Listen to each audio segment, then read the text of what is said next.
it's 1, 2, 3 strikes, you're out at the old ball game. Take me out to the ball game.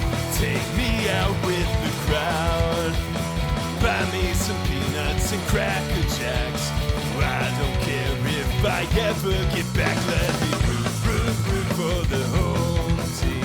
If they don't win, it's a shame. For it's 1, 2, 3 strikes, you're out at the old ball game.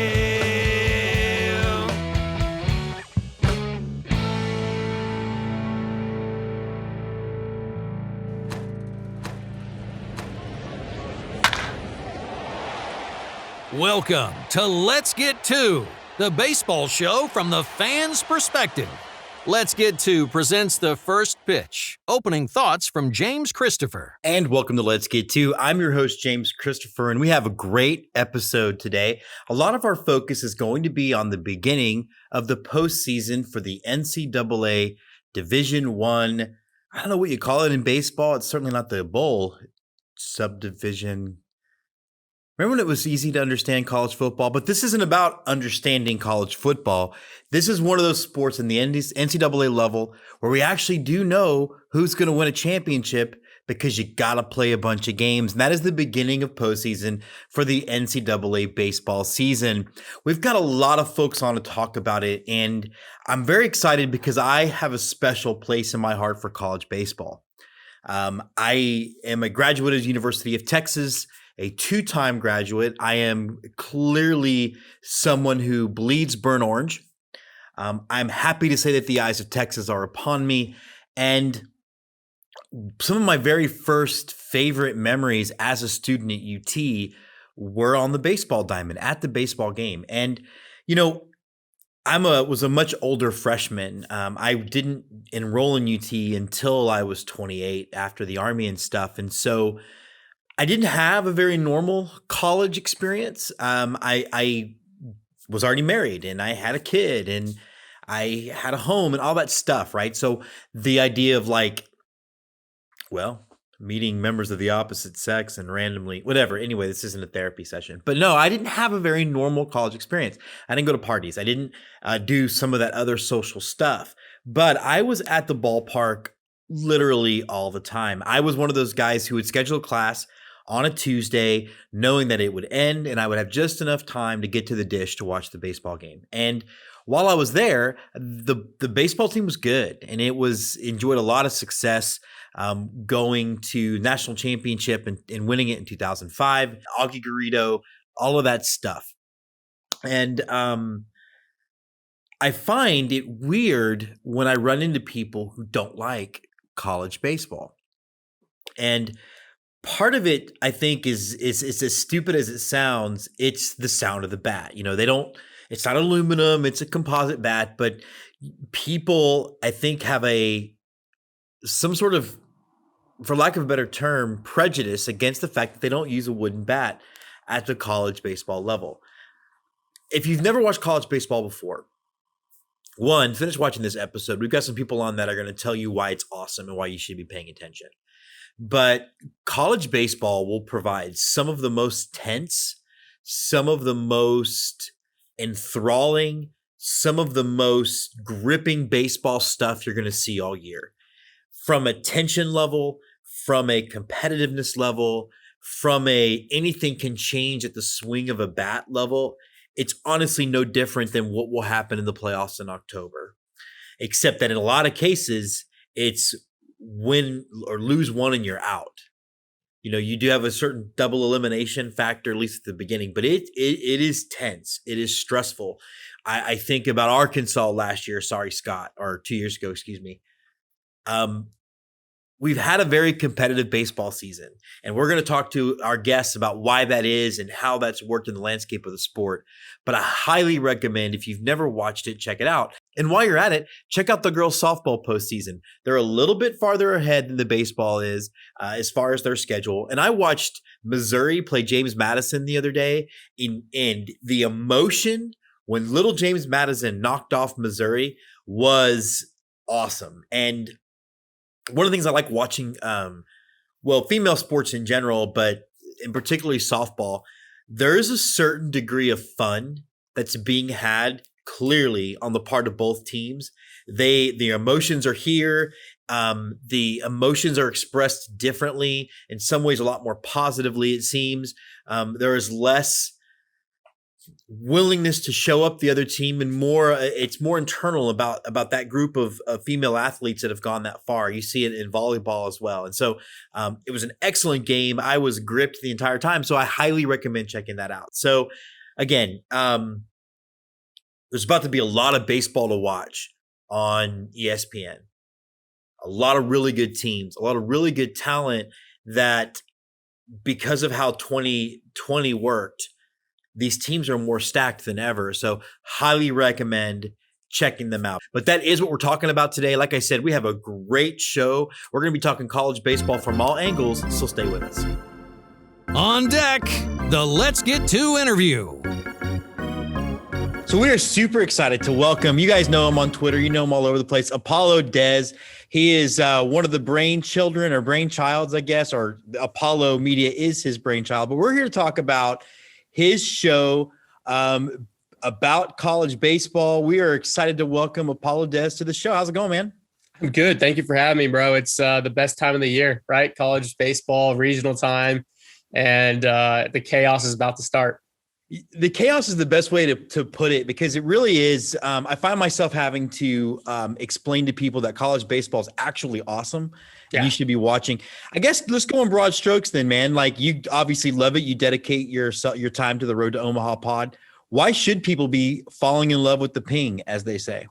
Yeah, I think it's always been, if you're a baseball fan and you're a fan of the sport, you should love college baseball. But over the years, college baseball really doesn't get its time to shine until Omaha. And when we and my partner Stoney created the Road to Omaha podcast, we're like, hey, it's the road to Omaha, because that's what it's all about, right? It's all about those midweek games that you sweat, and then the conference play, and before the season even starts, the interconference, little tournaments that they got going now. So it's a unique thing. I think the sport is growing. I think with the rise of social media, and all these kids are already grew up with social media, it's right there. And we saw it this year with the bat flips and the swords on the mound. And so it's been really cool to see that grow on that side of things. It does seem like the confluence as well from, you're right, people are more socially media aware. And right now, because of part of the fallout of COVID, it's really good right now. Like, the teams are stacked. Talk about how 2020 not happening and decisions the NCAA made have really affected how deep some of these teams are. Yeah, I think the crazy thing is that, Major League Baseball shortened the draft, right? So there's a lot of kids weren't leaving early. Kids were getting extra years of eligibility. And all of a sudden you have teams that are stacked. You have a recruiting class coming in. You have seniors staying for their extra year. And it almost seemed early on that you have all these coaches trying to figure out who to put in the starting lineup, because you have a roster full of dudes that can play, and you have to find that perfect kind of symmetry and cohesion with the team. And I think when I said chaos, I think this year's regionals, you have teams coming in, you're the Stony Brooks, the 3 and 4 team seeds are coming to these regionals. They got dudes, and these teams are stacked. And I think we're going to see a lot of chaos, because it's not a sleepwalk atmosphere for a higher seed anymore, because all these teams are locked and loaded. They had a recruiting class, they had kids stay, and it's do or die time now. Yeah, you and I are Texas fans, and we're going to get to Longhorns in a minute, but it's easy to look at Southern University, or I don't even know what a Fairfield University is, and be like, fine. And yet you're right, you can get tripped up real easy. Yeah, it's the beauty of being hot at the right time, and also if you're a top seed, the teams are gunning for you. I played some college ball, and every time we came into a conference tournament or our regional in NAIA, we knew who the target on the back was. And that, that gives us, like this as a competitor, more energy to be like, hey, we could take these guys down. We could play with these guys, and let's go get them. Let's shock the world. So you're going to have a lot of these teams going to go into these regionals and just pure chaos. And I can't wait to see it, because nothing like that first Friday night where you have like a 11 p.m. start and you've been watching baseball all day. And then that's like when it gets even weirder, right? Like you just have some crazy walk-offs, or, things happen that are just college baseball to the T. So that Friday, Saturday is always my favorite time of the year.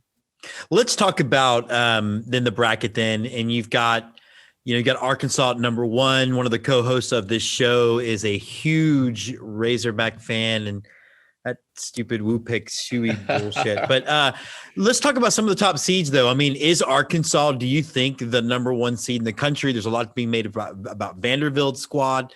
Just take us through it. Yeah. So, I mean, I'm guilty of it. I think every person's been guilty of it. It was always Vanderbilt. Lighter and rocker. Yeah. And they're studs. They should be. They're probably 1A, 1B in the draft, right? But Arkansas has just chugged along this entire year, winning ball games, beating really good teams, and winning the SEC in a dominant fashion. And it was always like, okay, Arkansas this, but Vanderbilt that. And I think Arkansas used it as a chip on their shoulder, and they're just going. And they're the de facto number one team in the country. I think they're the favorite to win it all. Obviously, that's a chalk, but they're just a team that they just know how to win. And my buddy's a shortstop over there, Jalen Battles. He's a family friend of ours, and I got to talk to him a couple of weeks ago. And Jalen was just like, "Yeah, we're just one unit right now." That's the best way he can describe it. We're all thinking the same. We're all doing stuff the same.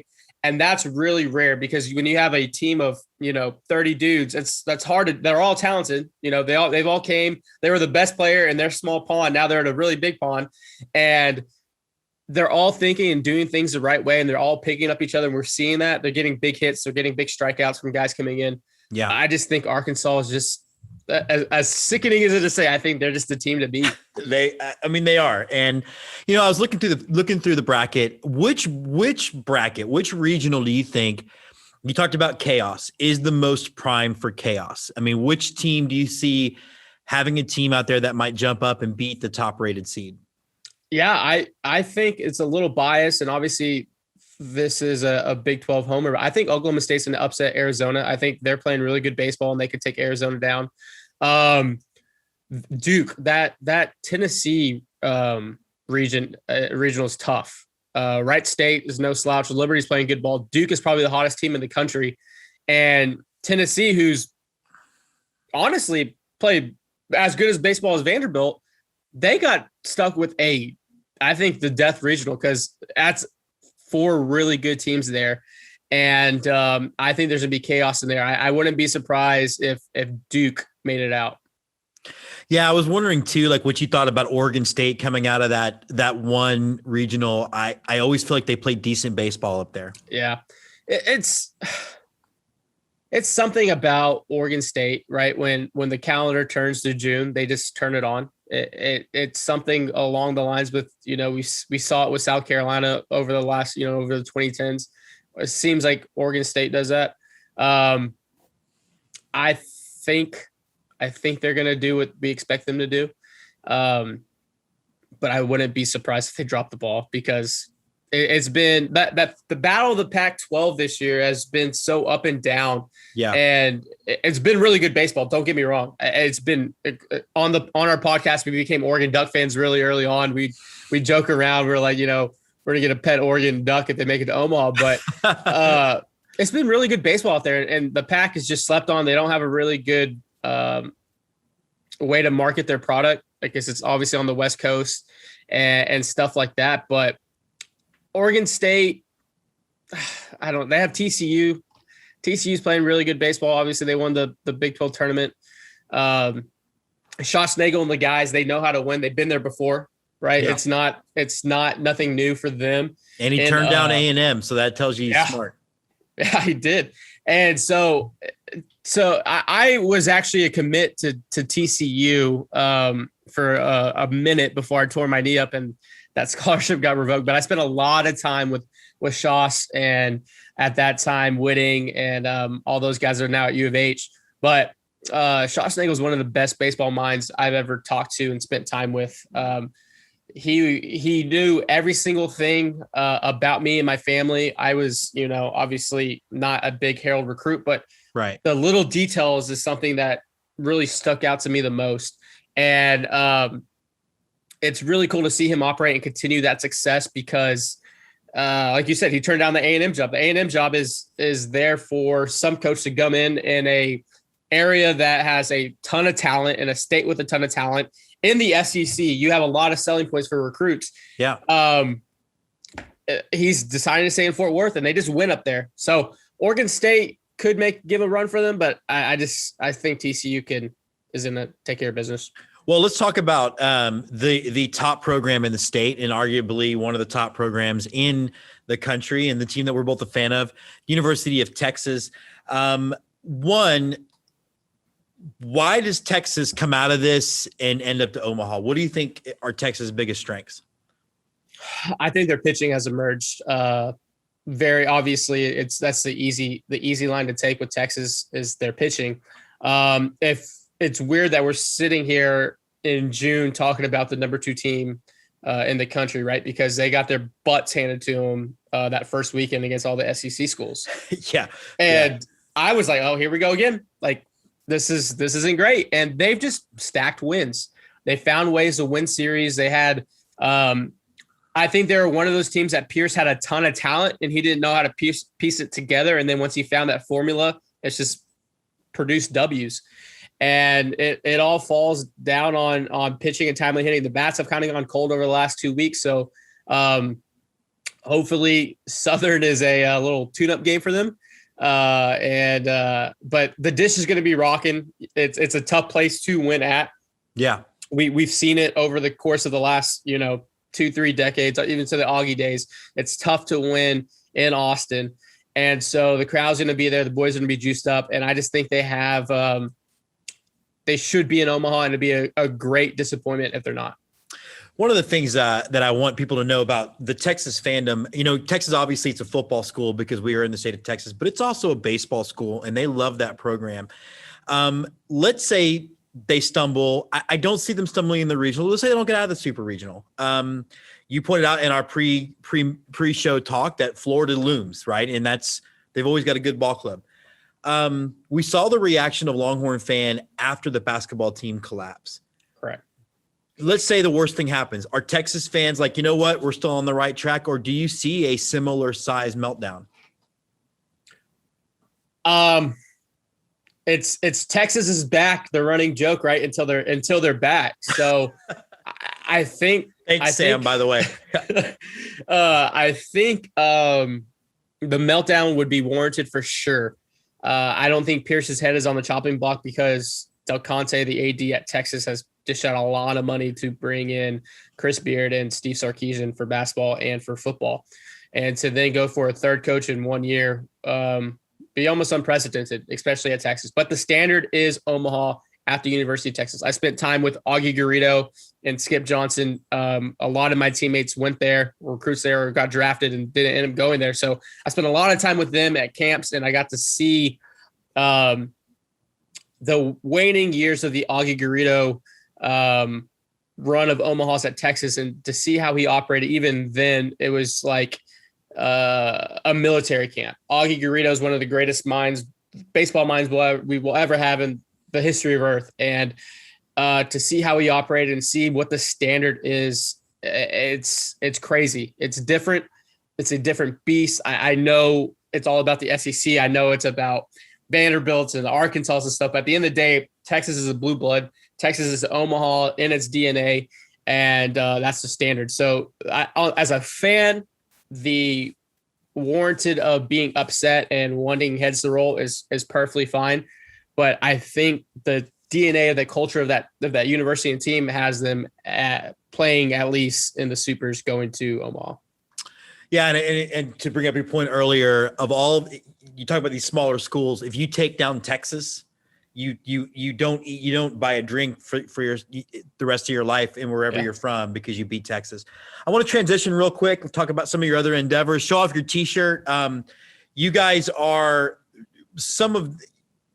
it's impressive to watch you guys grow from where you started and how you've kind of embraced Houston sports, Astros in particular, at least from my viewpoint. Talk a little bit about where we can find you. And then just real quick, give your assessment. You know, we on the show on Let's Get To, our motto is we don't worry about anything about Major League Baseball till Memorial Day. That is passed. Where do you see the Astros? Yeah. So like you teased earlier, I co-founded a company called Apollo Media. Follow us at Apollo HOU on Twitter. And we're a Houston-based sports media company. Our foundation and DNA is the Astros. I'm a Seamhead. I've been a Seamhead my entire life. Baseball is my thing.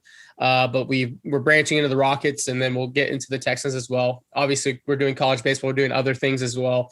But how it came about was I was done playing college ball. I was burnt out.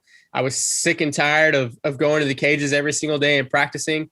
I just wanted to get in the real world, and I got in the real world sitting in a cubicle, and I was like, nope, I do not want to do this for the rest of my life. And I didn't want to coach. I was just burnt out, and I was like, well, I want to get back into sports. And so I started with the blog, sitting in a cubicle, just blogging about the Astros, and that turned into meeting some people that had similar interests. And then 2 years later, we kind of conducted a team, and me and my co-founder, Josh Strozer, Joshua Hill, we tease and we say we're like kind of the Nick Fury of our team. We don't have any superpowers. We just found a bunch of people with superpowers and made it our own Marvel team, that Apollo team. And we launched Apollo Media. And 2 weeks later, the whole world shut down to COVID. And so we're sitting there like, what do we do, man? We just started a sports media company. There's no sports. And so it's been a long journey. It's been a lot of pivots and twists, and really just building the foundation in the community was the key thing, because we knew that was going to stand the test of time. And so coming out where sports are coming back, you know, life's rolling back out. We've been able to do a lot of things, from player interviews to our podcast network, going to games and doing stuff like that. But on the Astros side of things, I think this team is, if they get out of their own way, they're capable of going to the pennant. The pennant is the standard. Playing for a pennant is the standard with this golden age of the Astros. The bullpen is a clear issue that needs to be fixed. But I think with the emergence of all these arms in the rotation coming back, you're going to have you already made one tough decision by moving Christian Javier there. And you're probably going to have another one by moving Luis Garcia, who's proved himself to be a rotation guy. And you can piggyback them as starters and limit innings for the bullpen that's kind of bleeding out right now. That's tired because they've thrown a lot of innings, or they're your bridge guys. And now you've acquired two bullpen arms essentially by just adding depth. So that's exciting to see. I think the offense is, I think we've seen it, is capable of putting up runs every single night against whoever.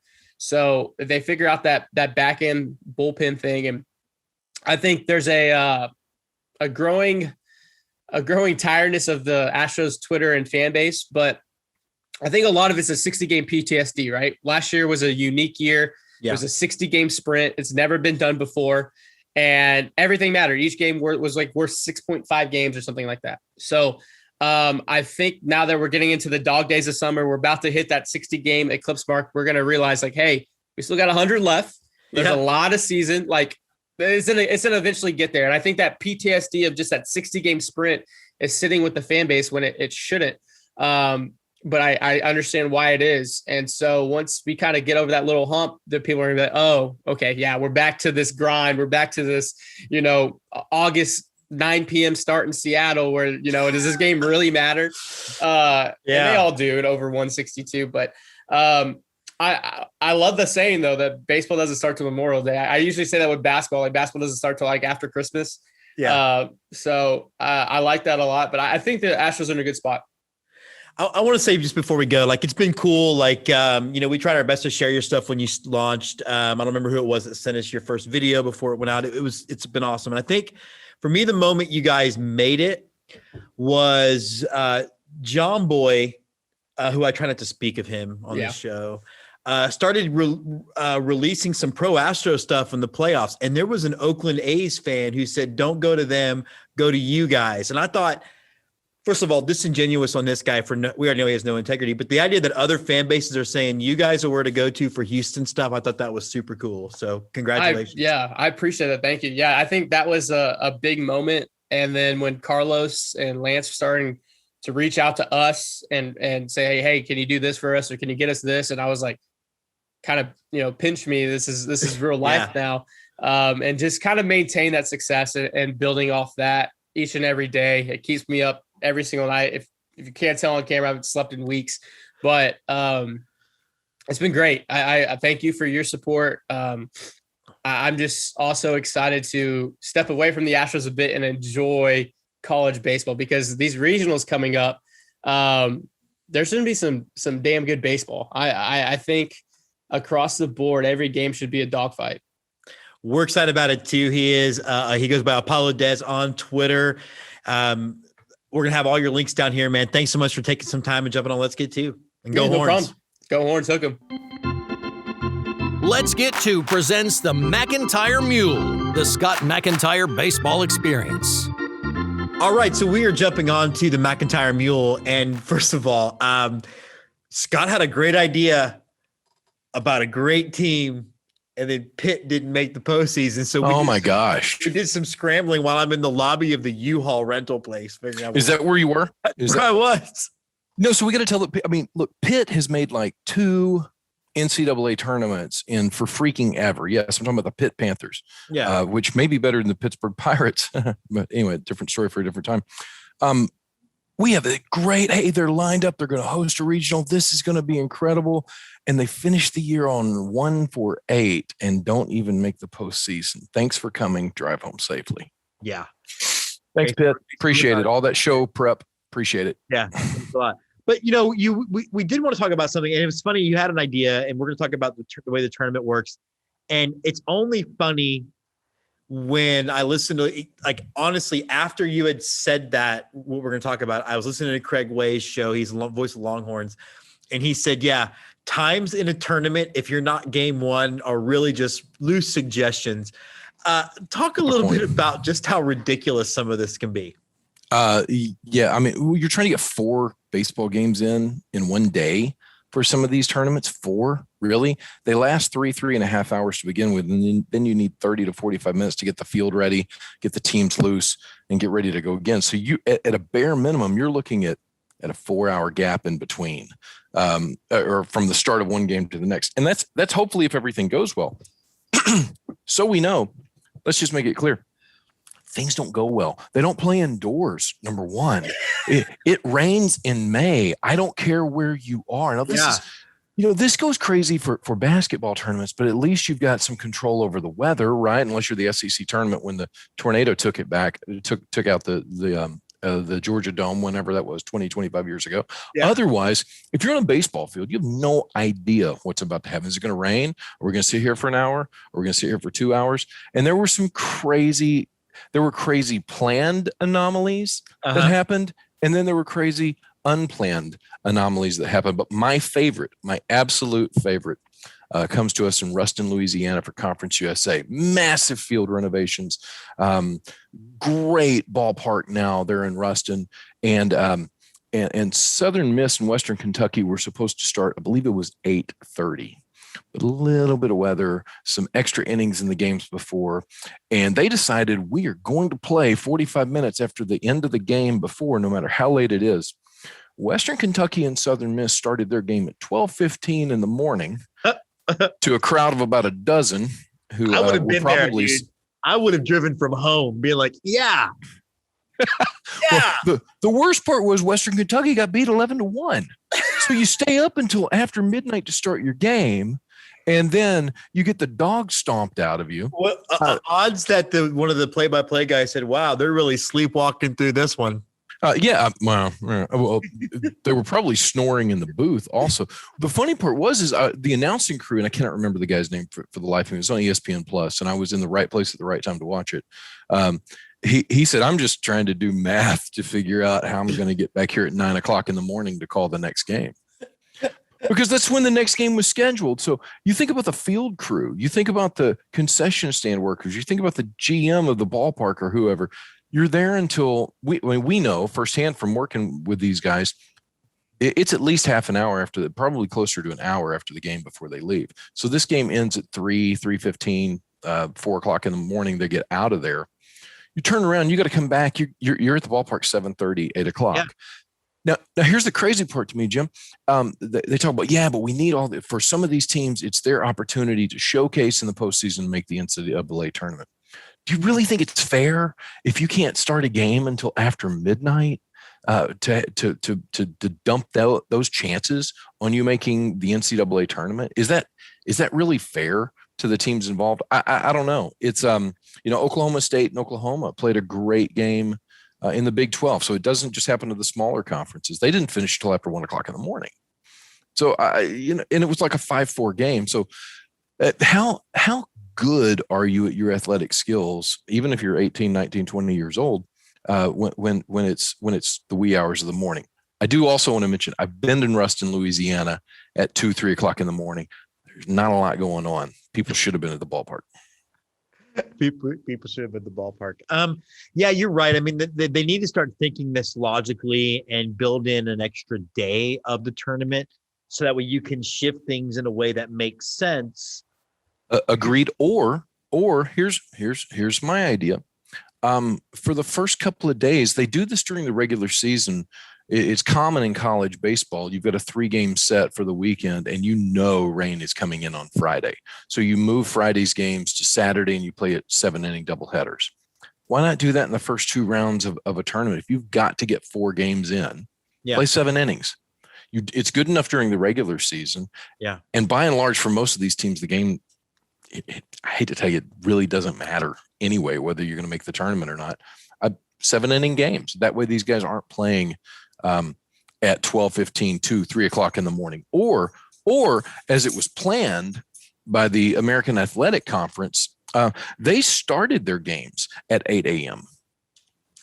Really? So let's wake up. Let's get coffee. Man, you and me both from last year, coffee and donuts and baseball that early in the morning meant we're watching Taiwan or Korea on the TV screen, right? We're not watching, I don't know, whoever 2 AAC schools are. So it's completely, is there a right way and a wrong way? Do you schedule it early in the morning? Do you schedule it late?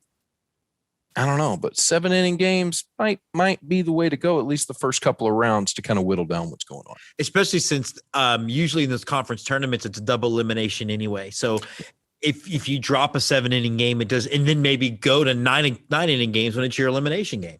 Exactly. Yeah, a great idea. But by then you're kind of whittling down how many teams are involved. Add that extra day. Let these guys get a little bit of extra rest. The SEC did something really weird this year where it's like the first round was single elimination. And then you moved into the double elimination if you won your first round. But then after the losers came out and we made it to the semifinals, it's back to single elimination. So if we're going to do all this herky-jerky, weird nonsense anyway, SEC, it just means more. Really? If it means that much more, why are we single elimination early, then double, then single? If we're going to make up weird rules, let's not have to make them up at 2 o'clock in the morning. I guess that's what I'm saying. But speaking of the SEC and speaking of the Arkansas Razorbacks, what should we be looking for when we're watching Arkansas play baseball? I mean, they are, I would probably say, the favorites to win in Omaha. You're a fan. We've covered that extensively. What has you feeling really confident going into the playoffs? The number one thing that should make Arkansas fans confident is the guy in the dugout named Dave Van Horn. I firmly do believe that Dave Van Horn is the best manager in college baseball, period, right now. Of all time, I don't know. Can't say that because he hasn't been like Skip Bertman and these guys that won multiple championships. How are you going to be on our show together and not mention the greatest managers of all time and have Augie Garrido as well? And no, absolutely. Yeah. I mean, I can go down the list of these guys. I know. I'm sorry. No, but I was thinking about how many times Bertman really got LSU there and took a program that was nothing and turned around. But I do think that the best guy in the game right now is Van Horn. Motivates his team, stands up for his team. He's starting to developed this tree. The guy from Tennessee was an assistant. The guy from Nebraska was an assistant, and Nebraska's in the Arkansas regional. Dave Van Horn's the biggest reason for the Razorbacks. The other thing is, once you get to the seventh inning of a game that means a lot, Kevin Kopps is probably the most dominant relief pitcher in baseball right now, in college baseball, at least. I don't know whether it's a slurve or a curve or a slider or a cutter. I don't know what he calls it. I don't think he knows what he calls it. It may come in at 76. It may come in at 86. But one thing usually happens, as long as he doesn't hang it, and he's only done that 3 times this year, is people are going to swing over the top of it. They play solid defense. There's not really a superstar in the lineup. Different guys step up at different times. We saw that during the first baseman Brady Slavens, who's a threat of a hitter, went out injured for the Hogs. Another guy stepped in and was arguably the player of the tournament, even though he got left off the all SEC tournament team. It's next man up mentality at Arkansas, steady starting pitching, both from the left and the right hand side, a bullpen that can close out games, and they don't beat themselves. And there's a lot to be said for that. It's a team that hasn't happened before for Arkansas. I think it's only happened 2 other times in the SEC. They didn't lose a series through the entire SEC this year. They played the number 1 strength of schedule in the nation. So the Hogs have earned the number 1 spot. I'm just kind of hoping it rubs off a little bit on football. But and as I've told you before we started the show, there's nothing I would enjoy more than for Texas to make it out of their bracket, Arkansas to make it out of their bracket, and we see a best of 3. And you and I'll figure out what the bet becomes at that point. Oh, that would be an absolute blast. He is Scott McEntire, host of the McEntire Mule. All right, man. Can I add one thing, Jim? I got to add one thing. We were talking about late games earlier. Well, I'm dying. Well, you do that. Let me tell a story. So a couple of years ago, we're talking about late games. The SEC tournament was playing at 2:00 in the morning. There was a guy in the foul territory catches a ball in a cup. Okay. Now it's 2:00 in the morning. So there's a producer in the truck that says, let's interview this guy. Just food for thought in the future for TV producers. If it's 1:00 in the morning and you're in Hoover, Alabama at a baseball game, might want to double check and make sure the guy's not going to slur every word and be coherent. He sounded like Joe Namath trying to get a kiss off of Susie Colbert. He was so hammered. Hey, how'd you catch the ball? Great cup ball. Welcome to Alabama.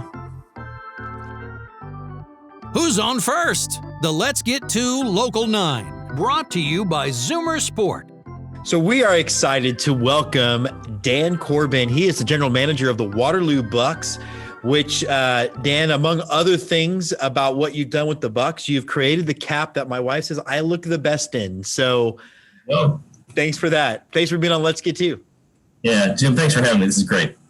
So before we jump into the Bucks and what it means to have baseball, a little bit about you. How did you end up going from a little kid who liked the game to end up being the GM of a Northwoods League team? Yeah, so I'm from this area originally, from the Waterloo, Cedar Falls, Iowa area, and actually sports fan all my life. I played high school baseball.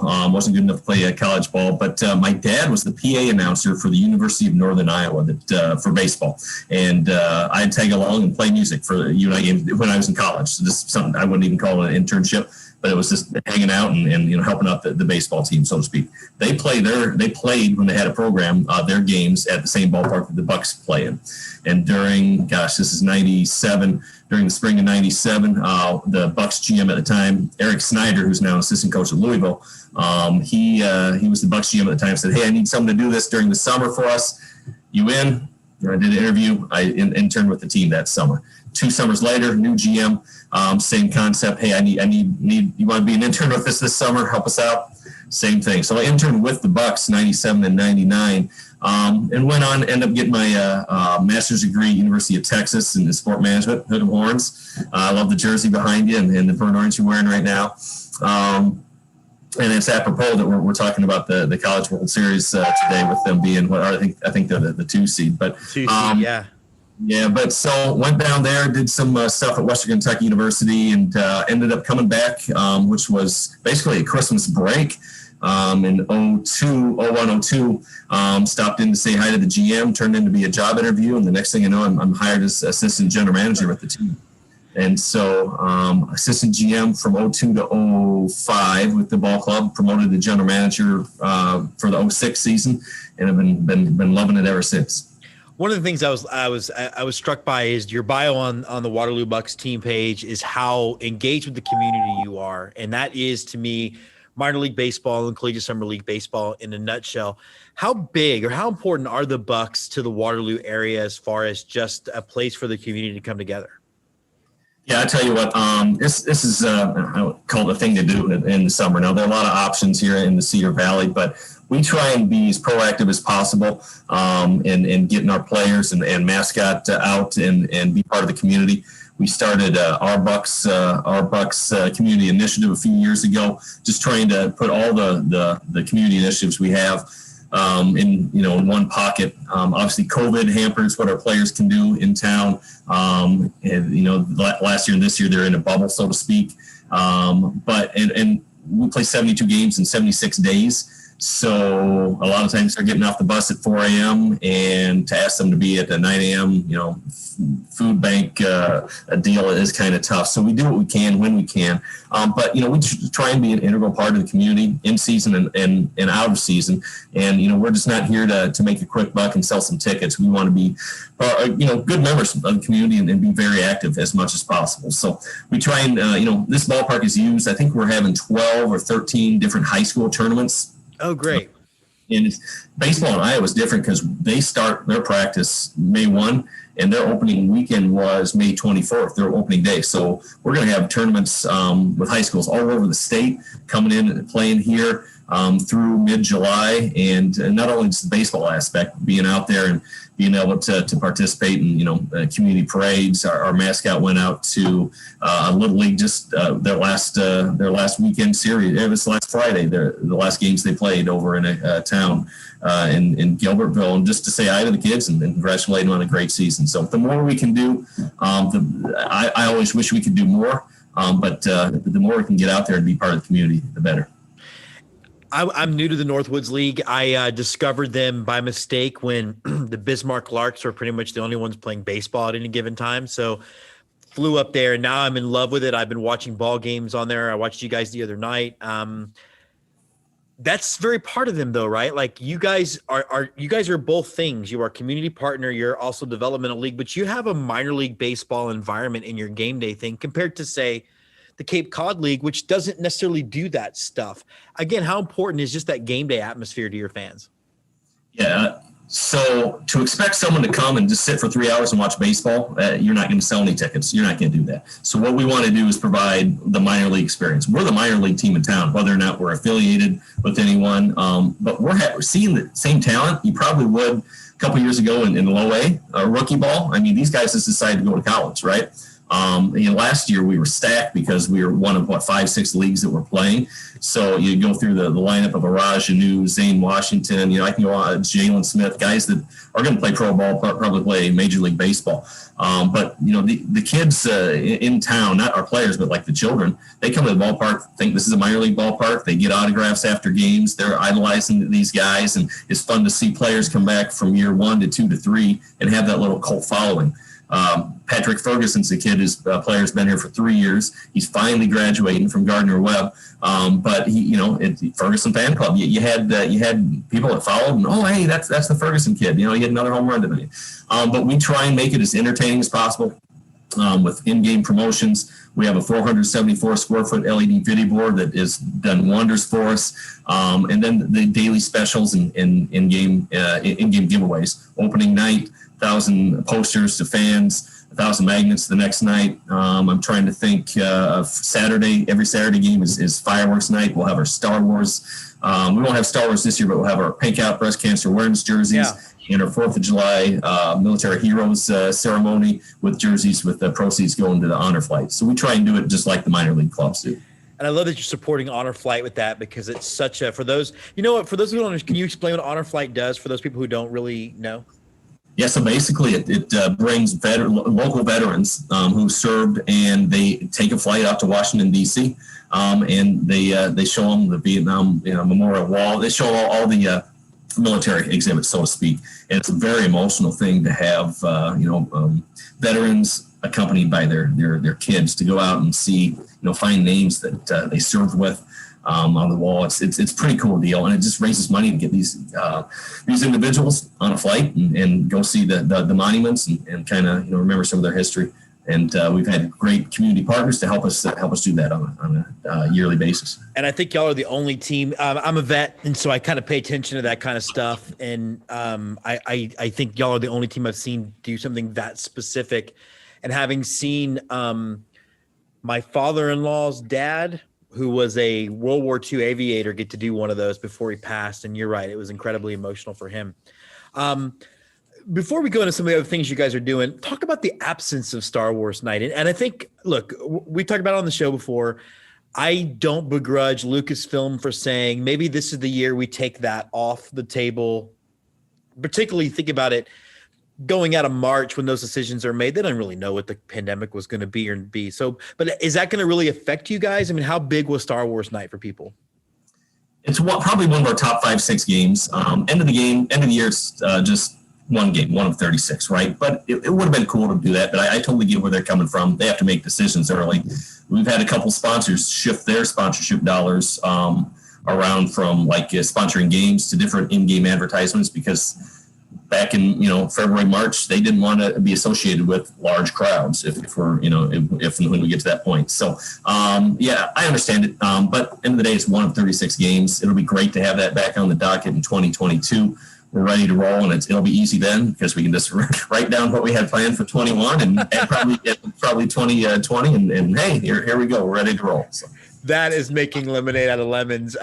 One of the other big lists on your promotional schedule is the My Waterloo Days kickoff. And again, I just love everything seems so ingrained in the community. Unlike, I think Traverse City kind of has a similar situation going on with their big event, which ironically enough, a client of my wife's, which is weird. But talk to me a little bit about My Waterloo Days and how you guys are tied into that. Yeah, well, it's, oddly enough, I sit on the My Waterloo Days steering committee, so it was easy to integrate them into the Bucks. But even before that, I think 2, 3, 4 years before that, we always have done a My Waterloo Days kickoff. And so what My Waterloo Days is, it's the town celebration. Starts on that Monday with our home game, and there's events every day, and then it crescendos on Friday and Saturday with live activities in the park downtown Waterloo. Live music, there's a parade on Friday. Saturday live music all day long. It's a fun weekly event, and it's been going on for years. And then Sunday there are a couple events with the Waterhawk ski team, and I think there's a softball tournament. So I'm missing a bunch of details there, but yeah, just an opportunity to again connect with the community, be a part, play our small part. And it's great to see fans come out and kick the week off with the Bucks game.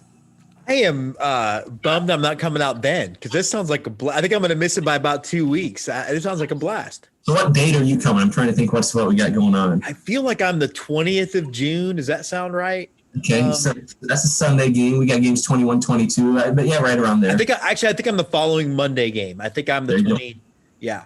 So it's Buck Night. We got $2 16-ounce tall boys, $1 12-ounce sodas, $1.50 hot dogs, Buck popcorn, Buck ice cream sandwiches. So we're gonna call that not driving to Indiana the next day nights. We're gonna call that. Yeah. So I want to wrap it up with you are clearly someone who's passionate about your team. You're passionate about the game, and you've devoted 20 years of your life to this particular league, even, and 18, I think, to the Bucks. Last year was awful for everyone. Some people were able to play, some weren't. What are you at a personal level? What are you the most excited about for your home opener, which will happen the day after this episode drops? But what are you just most excited about finally getting back out to the ballpark at home? Yeah, just kind of getting back to normal, so to speak. Last year we had protocols, and it was cool to have people at the ballpark, but there was always kind of an ominous cloud of what's going to happen today, or what's next, and no one knew. And that was not only here but in society. We were fortunate enough last year to win our pod. We played with 4 other teams and had the best record, so we won the trophy there. And the next day I woke up and it just felt like there was a monkey off my back, off my shoulders, because you You didn't have to worry about a player, getting COVID. You didn't have to worry about an employee, God forbid the beer server gets popped and now she's, infected XYZ, so all these things that you knew were there, you didn't think about, the next day you woke up and got through that. This year, we know it still exists, but we have a better handle on what we think is going on. But just to get people back into the ballpark, there are a ton of people fans that weren't able to come last year because they are immunocompromised or a little bit older. Just to kind of get back to that normalcy and say, hey, this is great, good to see you, and let's start getting back to things the way they were with moving forward, and hopefully by mid to late summer we're totally back to normal. We'll see, but I'm just excited, get the guys back on the field, and play playing 72 games in 76 days is a grind. Last year we played 41 games, and every 8 days we had 2 days off. So that was just weird for me, but just get back to normal and fight. Bring our guys. I love putting on parties, so let's have a party every night and bring the community together. Dan, we don't know each other yet, but your passion for this jumps through the camera like most people don't. Quick glance, I will be out there on June 28th to see the Bismarck Larks, my old friends. Oh. So I'm excited about it. He is Dan Corbin, the GM of the Waterloo Bucks. Dan, this has been a pleasure. Thanks so much for jumping on Let's Get To. Yeah, it's been my pleasure. Anytime. I appreciate it. Let's Get To presents the Pullman's View, a look at the Round Rock Express. So we are back here on the Pullman's View, our monthly look at the Round Rock Express. We've got Andrew Feltz with us. Andrew, you guys are coming back. Now you're going to have a full, looks like 10 games at home over the month of June. How's it going? We're going great. It's baseball's back. We're happy. We're chugging along, and team comes home, and let's do this homestand. Let's do it. First of all, what is some big stuff that we have coming up? I know Saturday the 5th. I am super excited. Talk a little bit about your promo for this coming Saturday. I'm trying to figure out the best way to tease it because it looks awesome. Oh, it is one of my favorite days, maybe my favorite day of the entire year. I'm a 90s kid. It's our 90s night. Of course, we'll have promotions all over the ballpark, celebrate the 90s. The big thing we got going on is a post-game concert with Zoo Dust. They're a local Austin 90s cover band. They're one of my favorites. They put on a great show. It's our first post-game summer concert date of the year. So we'll invite all the fans down onto the field. We've got a stage in center field, just an outfield that they'll play from, and fans will be invited to come down, enjoy the music, celebrate 90s. It's a blast. One of my favorite days.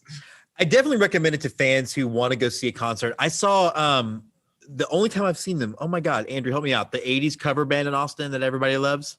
Spasmatics. I saw them there in 19, and that was a blast. I got to imagine it's going to be even more fun because now it's just sure, go on the field. No more of this painting squares. Yeah, it is. It'll be, after a whole year of socially distant concerts and pods and bike rack and moving tables and chairs and all these things. Yeah, it'll be. Come on down the field. We've got 11 acres of space. If you want to social distance. If you want to get up to the stage, get up to the stage. And we're going to do the thing. Over under on number of clips from Friends that might be played through the ballpark at 3. Oh, yeah. That's going to be popular. Yeah. Good. Got a lot planned. One of the ones that I love the most, I've actually been out there a couple of times when y'all have done it, much to the chagrin of a certain Astros beat writer, cough, cough, Chandler Rome, is Princess Night out at Del Diamond. Y'all do it really, really cool. I know before you've had the carriage has been out there. You've had different actors dressed up. What's the plan for how Princess Night's going to roll this year? Yeah, absolutely. And like you said, it's really, we tried this a couple of years ago. I think it was maybe 17 or 18. And kudos to our marketing department that have really taken this thing and grown it. But it has turned into one of our most popular nights of the entire year. Every year. And so, we've got, I think, 8 different princesses from an organization in Austin that are coming out, and they go dressed to the nines and do the whole bit. We'll have photo opportunities around the ballpark with these princesses. Our United Heritage, the big conference center out in right field, is going to be transformed. Like you said, we've had a carriage in there in the past. We're doing story time. We're doing photos. We're going to have, thanks to our friends at Brown Distributing, a bar in there for the moms. We were jokingly calling it our Snow White Claw bar. Excited for that this year. It's a great time, and it's so much fun to see so many families and little kids and little girls dress up, and the boys too, in their Prince outfits and all this, running around the ballpark, having a good time. It's really turned into a fun night for us. Can you just give me the 30-second answer? And we've discussed this on the show before, but I don't know if you're following, but Chandler Rome from the Chronicle, don't mind calling him out, actually took a lot of heat on Twitter for an unforced error of mocking Princess Night. Why is it important that we grow our games fan base? Yeah, that's exactly it. It's the next generation. It's exposing baseball and the Rhine Rock Express and what we do to the next generation of kids. I mean, every Sunday out here at Dell Diamond is our HEB Kids Day. And so we really go out of our way to kind of make an inviting atmosphere, families, kids. It's like I said, it's the next generation. It's, I don't know how many people would have connected, Moana and the Rhine Rock Express together, but for some kid, that's going to be a memory that they have, for the rest of their life. And if that comes out or if they come out and enjoy the game, and, so much of what we do is we talked about this before, I think, but I'm a baseball guy. You're a baseball guy. We love baseball between the lines, but so much of what we do is outside of what happens on the field and building those memories and those experiences. And sometimes baseball almost becomes second to what else we've got going on. And Princess Line is one of those nights. There's so many things to do for families that it's like, oh yeah, there's also a AAA baseball game going on in the background. Well, and to me, it seems like a no-brainer. If you bring in a population of fans that maybe don't get automatically exposed to the game, and while they are between photo ops, they say they might fall in love with what's happening there. And I don't think people complain. Look, I know why they complain about Princess Night, and I'm not obtuse to it because they don't complain about Star Wars Night. Although Leia is a Disney princess now. There you go. Yeah. There you go. One of the other big promotions you guys have coming up on the 19th is Win a Used Car Night. First of all, what kind of a used car are we talking about here? Hey, we were just joking the other day. This is something we've done. The Nile Maxwell family of dealerships is a big chain of dealerships in Central Texas, and they've been a great partner of ours for really since day one. And this is something that we've worked with them on. They'll pick 4, 5, 6 used cars they've got across their dealerships, and we blow it out. We come up with stories and these little skits and themes, and we drive the cars around the warning track every couple innings. We've got a big raffle. As soon as you come, put your name in the hat. We'll draw a name. That's your car. You can take it home. Sometimes they run, sometimes they don't. It just kind of depends on the luck of the draw. But I'm going to talk myself into a circle and say that every single day is my favorite day at Dell Diamond. But Win a Used Car Night is a really fun night too. And the players get so invested in this. So after about the second or third time we drive in some beater around the warning track, the players are all leaning over the top set of the dugout, throwing water on the car and having a good time. And so it's fun. It's another good night for us. I'll have to get out there for that one. Before we wrap up, you are a graduate. You're a TCU Horned Frog. It looks like the head coach Schlossnagel, yeah, has turned down the A&M job. So he is staying with, that's like breaking. Yeah. What do you look forward to from the Horned Frogs out of the tournament coming forward? And why should people be paying attention to the ping, as they say? There you go. I am biased. I love college baseball. I worked for the team when I was up in Fort Worth during my time at TCU, but just the regional atmosphere, and you get teams that are hosting these games and you get passionate fan bases, not just TCU, but of course, University of Texas, Arkansas, a lot of these schools that just have so many passionate fans and pack these ballparks and going a year without college baseball, just like everything else. And now coming back, and a lot of stadiums are 100% or full capacity. And I'm so excited to get this thing started. We've got an express game Friday night, which is the opener of the Fort Worth Regional. So I'm going to have, a little bit of split screen action going with the Horned Frogs, but I'm excited. I'm fired up. I can't wait. Schlossnagel, we got through A&M. Everybody keeps talking about LSU, but TCU is a better shade of purple in my book than LSU. So hopefully he sticks around. I don't know. There's something in the environment up there at TCU because neither coach seems willing to leave when better jobs come open. I tell you what, it's obviously I'm very biased, but it's an incredible place. It's a beautiful campus. Fort Worth, the way that city rallies around the school and our student athletes and the things that we've got going on at TCU is really cool. It's a great college town. And so I don't blame them for wanting to leave. And getting into the Big 12 a couple years ago, when I was still there, just elevated everything that TCU athletics was doing. And it's exciting, to have a football team that's going to bowl games every year, to have a baseball team that's got another shot to go to the College World Series again. Yeah. It's an exciting time to be a Horned Frog.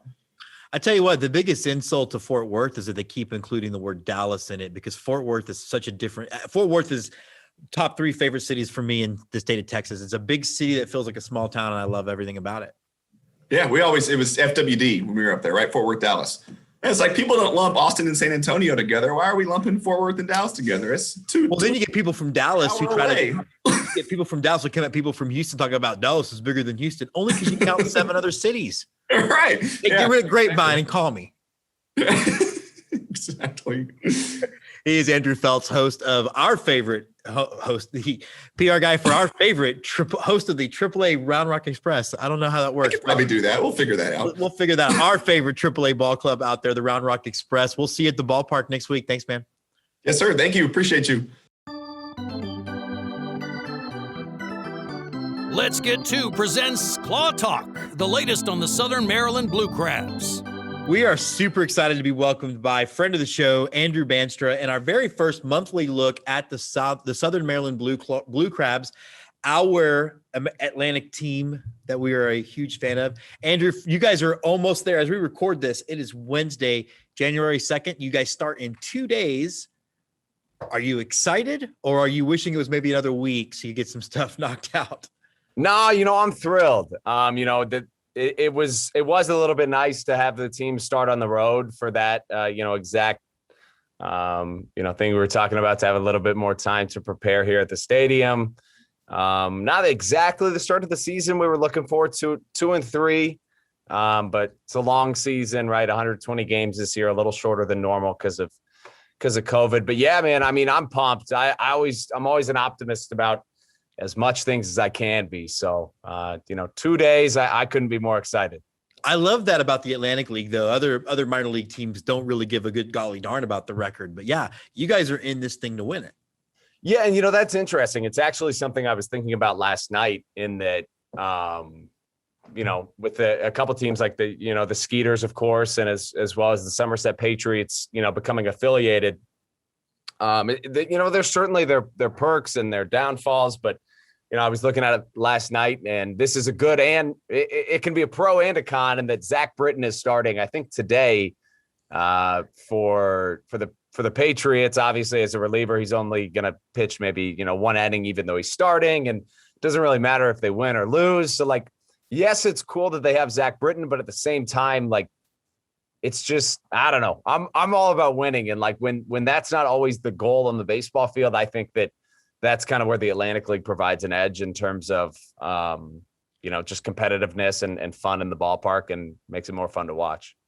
And to your point, I found myself the other day watching a Northwoods League game and an American Association game, because I have both streaming services. I also pay for MILB TV and sort of only pop in to catch up with some of the broadcasters that I'm friends with. So that's definitely interesting. Going to put you on the spot. You guys released some really amazing jerseys.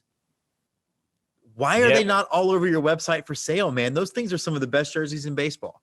Well, thank you. First of all, we appreciate that. And they will be, they will be soon. I mentioned it yesterday, probably in a limited quantity, but we've certainly had a very good response to our jersey releases. We do still have one more coming out. That one's really cool. We're releasing our own beer this year. It's Southern Maryland Brew Crab, and the jersey is we're rebranding to the Southern Maryland Brew Crabs. And the numbers on the back are filling up with beer. They're super cool. So we're really excited about those ones too. That's going to be a Christmas gift for my brother-in-law. I already know. But that's what I mean. You guys really are. You guys really are killing it on the sort of fan experience side of things. How important is that for you guys to make sure that you keep things fresh and keep things kind of keeping your fans engaged?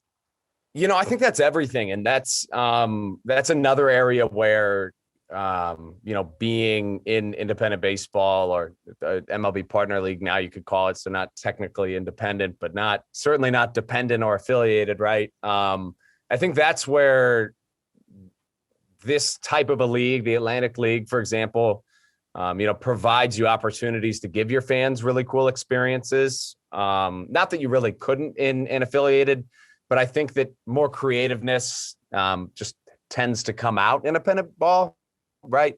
Not to say there's not a ton of creativeness all across minor league baseball, right? But when it comes to the fan experience, we really pride ourselves in stuff like that. So, with things like the, rebranding the Southern Maryland Blue Cheeses and having all you can eat, beer and wings and, cool new jerseys. And, for us, it's just all about, at the end of the day, I wish every fan came out and was just the biggest Blue Crabs fan in the world, but oftentimes it's just a fun night out with the family, right? So you got to make sure that the people that aren't avid baseball fans and aren't there just to watch baseball and to see if the Blue Crabs win or lose, see if they can still get a really good experience out of that. And, it's extremely important to us and something that we spend basically our entire off season planning.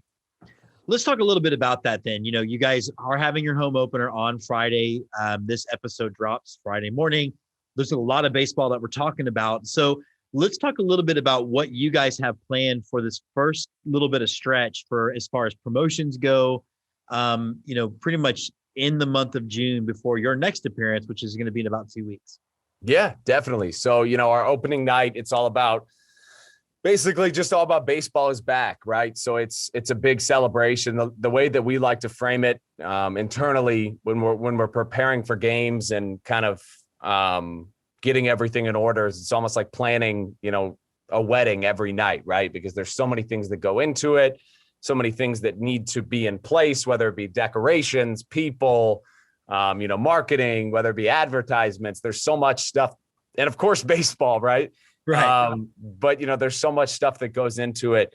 But yeah, that opening night, it's all about baseball returning, a celebration of that. We are having all the local little leagues out. We're also doing kind of what the NFL did at the Super Bowl. We're giving free tickets to all vaccinated healthcare workers in the area.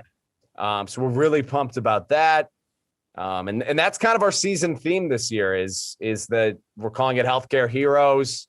I would like to say that, I think maybe we weren't, but I think we were one of the first people to say this whole Healthcare Heroes thing, and everybody else is. So we were a trendsetter in that regard, which is a great thing. Yeah, because we want all of the, the healthcare workers across the country to be recognized. So that's something we're really excited about. I actually have, like you mentioned, the jerseys. I have one of these the doctor's jerseys right here. So that's going to be what we're wearing all opening weekend. Then they'll be auctioned off afterwards. And then on Saturday, we're trying to turn a little bit of the focus to what we view as a group of people that didn't get necessarily the love and attention that they generally would this year or deserve, which would be high school seniors. Yeah, talk about that, because I saw you have several senior nights on your calendar. Yeah, well, that's something that's really important to us. And, we're right across the street from a high school. And, we're really big in community service, community events. So anytime we can help, a group of people get the experience or get help or whatever that they may not have had or don't have access to, in this case, a little bit of both because of COVID. Basically, we just want to celebrate high school seniors. So as we welcome everybody back into the stands, again, it's something that we don't generally do at all, but we're letting all high school seniors in for free.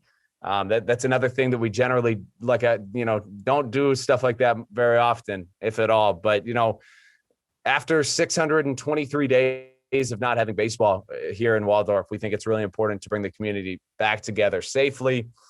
So we're going to have like party, or not a party, but more just like games for all the high school seniors to play. And, make sure they get that experience of celebrating, the past however many years it's been that they've been in, school, and celebrating the next chapter of their life. So that's really important to us. I think that's again, I don't know that there's anybody else doing that. And I think it's such a really class move, because it is, we think about all the big stuff and then the stuff that matters to us. And then they've had no proms and no graduation. I mean, it's just been very weird. Let's talk about you as we wrap up then. You've devoted your life to this game, to this team. What is the one thing, like at a personal level, you're looking forward to for your opening night tonight? Yeah, man, honestly, for me personally, like I played baseball my whole life, right? I watched baseball every night of my whole life that it's baseball season. I love baseball to death. And, for me and for everybody else, this past year, not seeing baseball in person has been tough. It's been difficult.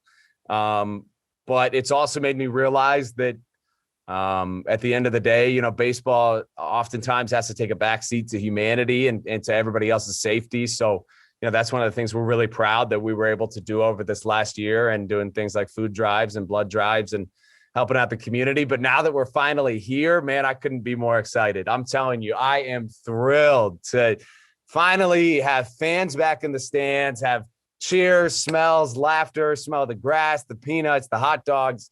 I mean, everything. I couldn't be more excited. I have been counting down the days for a day that felt like it might never come, because COVID felt, obviously is still going on. And, but there was times when it felt like it was just never going to end. So I couldn't be more happy. Your enthusiasm is infectious. He is Andrew Bandstra, the voice of your Southern Maryland Blue Crabs. I know we're going to be up there at the end of the season. You're going to be the only time I've ever seen baseball live in October. We're going to come for the last trip, and we're bringing like pretty much the whole family, but we'll be talking to you every few weeks to check in on how you guys are doing. Fantastic, man. Thanks so much for having me on. Let's Get To presents Good Wood, knocking around the majors with Andy Tomchesson.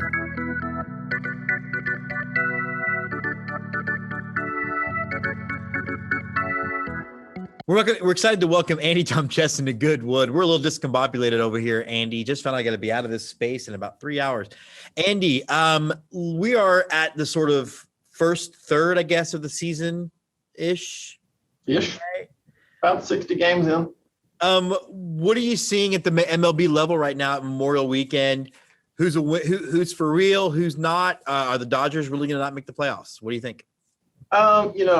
Let's shelve the National League for a minute. I think the biggest surprises for me in the American League is how competitive the AL East is. Really impressed with what Tampa Bay has been able to do, even though they've lost a lot of pieces from last year's World Series appearance team.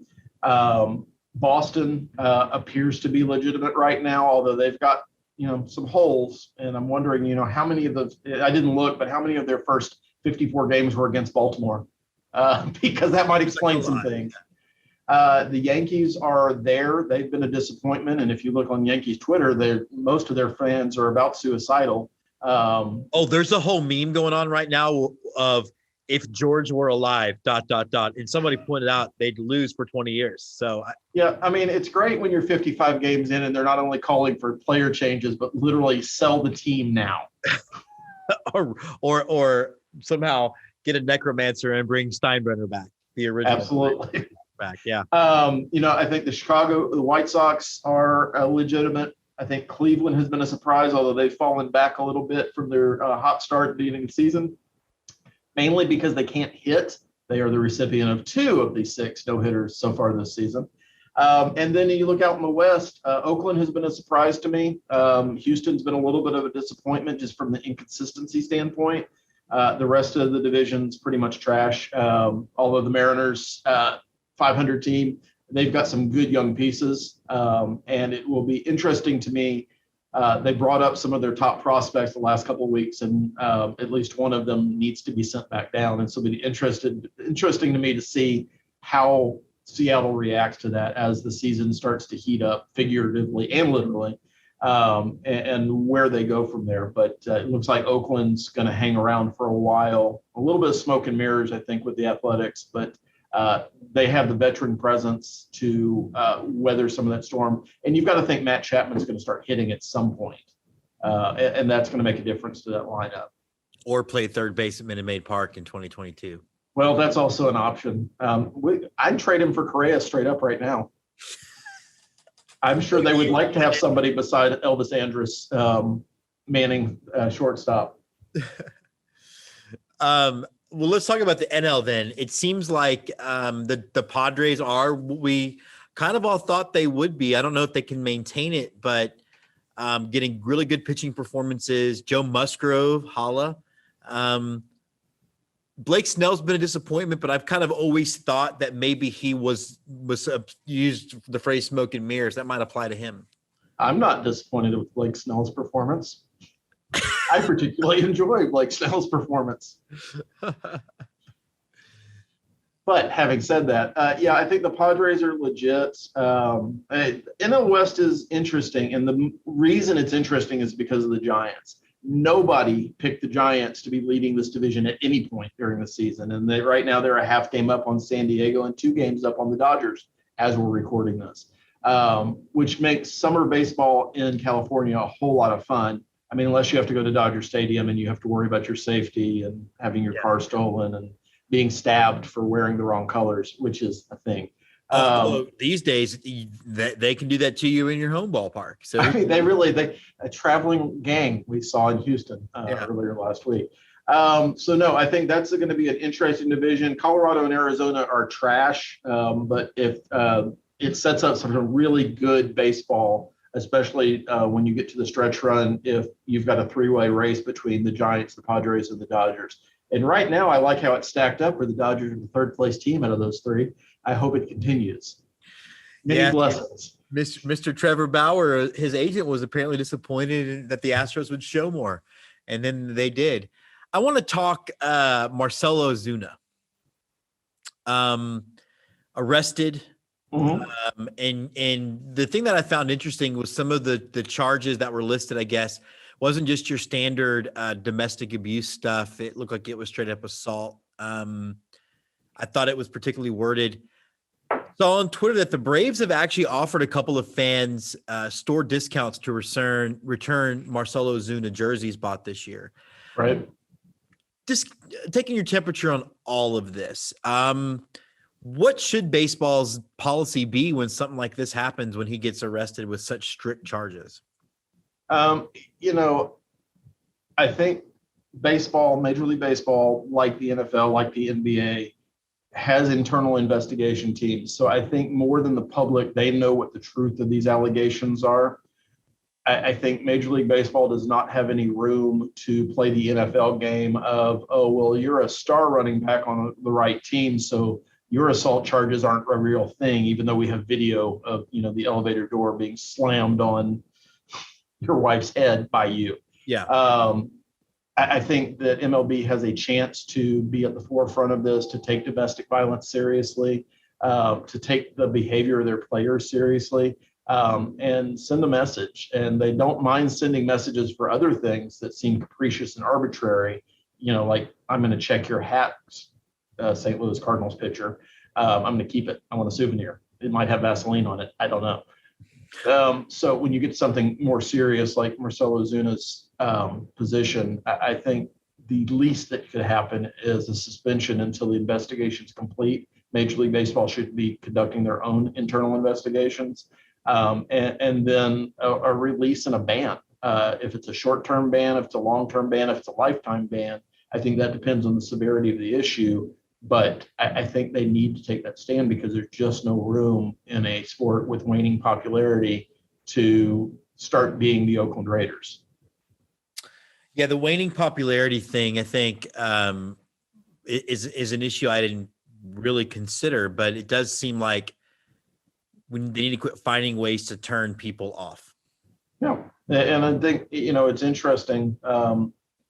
The Braves have struggled this year. If you follow any Braves fans on Twitter, you'll know they're, a little bit dismayed. This doesn't help their case, but I think Atlanta, as a franchise, is doing the right thing and setting this guy down. And you're not playing for us till this is cleared up, at the very least. I don't think, based on the wording, as you mentioned, there's going to be a clear up where we see Ozuna again in a Braves uniform. Certainly not this season, maybe ever. And I don't think if he's guilty, that's a bad thing.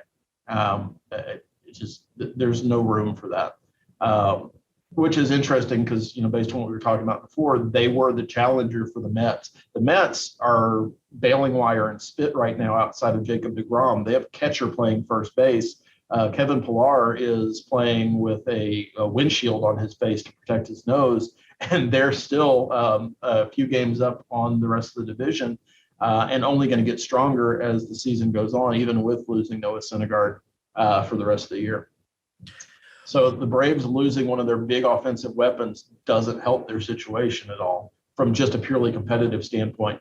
But even if they were last place, first place, the favorite to win the World Series, you can't let Marcell Ozuna be on the field anymore with what he's accused of having done. Absolutely. And I guess the discussion will turn if for some reason he is exonerated, what that means. And I don't even know where I come down on it. I'm looking at the NL Central real quick before we get out of here. The Cubs have kind of gone ahead, only a half game up on St. Louis, but it's that cursed half game, one game in the loss column. Whose division do you think this is? I think you could make a case. Cincinnati's, it's not Pittsburgh. Let's just go ahead and eliminate them. Oh, yeah. They are a Little League Bad News Bears sequel waiting to happen. Cincinnati's 6.5 games back. They've got some pieces and have been a little bit better than I was expecting them to be this year, but they've got some holes. I think you look at Milwaukee, Cardinals, and the Cubs kind of as a three-way monster, similar on a lesser competitive scale, but similar to what you see out in the West. I like the Cardinals' talent. I like the Cardinals' pitching for that. I think they struggle offensively a little bit, but I think their pitching is going to carry them a lot farther than people were expecting it to this year.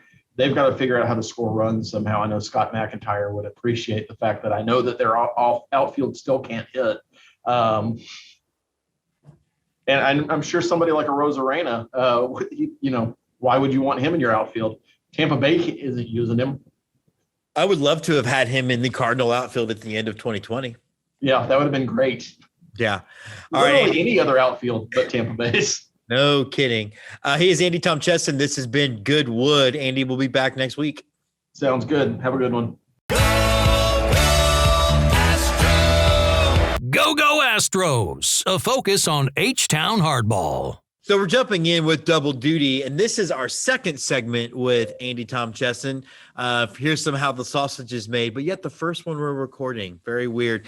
Andy, you always say Memorial Day. So where are the Astros sitting on Memorial Day? They're sitting about where we thought they'd be, just not as big of a separation between the rest of the division and Houston right at the moment.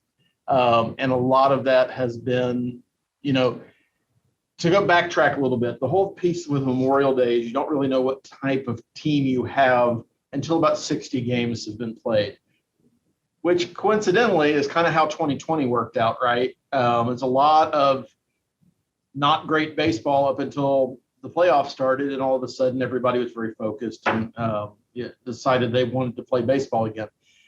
We're at that mark of about 60 games in, and you're seeing the team you actually have. And for the Astros, it's kind of a mixed bag. I think health has been a concern, and I don't think anybody would have any issue with saying that. At different points of the season, we have been missing, I think, 5 of our 7 bullpen members, a couple of rotation members, one of which is currently on the DL. Our starting outfield, or at least Michael Brantley and Jordan Alvarez, who count as an outfielder, even though he's never actually taken an inning there. Yuli Gurriel.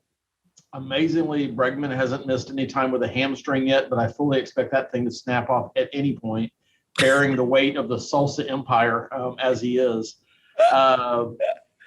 So you've had a lot of inconsistency, and the biggest issue is the bullpen. Followed not as closely anymore, but still an area of concern with center field and who's manning that and what kind of production you're getting from that spot. And not even offensive production, but defensive production. Because if you're going to be a team that has defensive specialists, they actually have to play superior defense. They actually have to be special. Right. Yeah, and I don't think you even mentioned the COVID stuff. For 9 days they were out for COVID protocols. It does seem like if every time that team is together, they seem to be playing. And not only that, it seems like they're only together when they're playing elite competition. And by the way, they seem to, for the most part, have beaten up on that elite competition. They are 7 games into the toughest 9-game stretch they have in the season, and they've won 4 of those games. I mean, they're not 7-2, though they easily could be. If you look at that bullpen performance against San Diego. Yeah, the Padres series was regrettable. Dodgers, certainly, that was a fair split.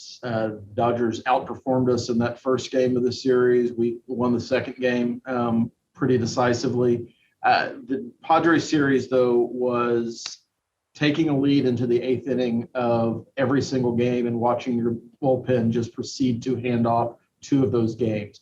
And realistically, even though Greinke went 8 in the Sunday game, the rubber mat or the salvage a game in the series, we're all just, I know I was, and I'm sure you were as well, wondering how many runs we would have to score to not worry about the bullpen. Unfortunately, to be fair, to manage that.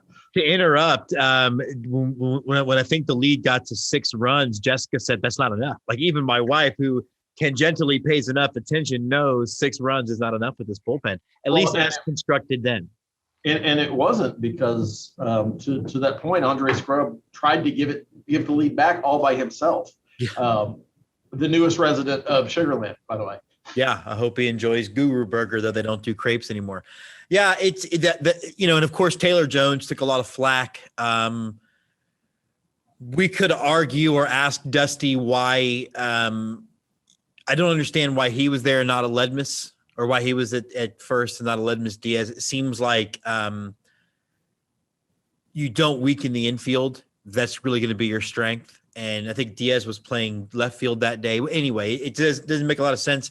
That is what lost the game, because the very next pitch, one of the best players in baseball put it over the fence. Well, 2 things there. How bad are you defensively that you're longing for Ledmus Diaz to be taking somebody's spot, Taylor Jones?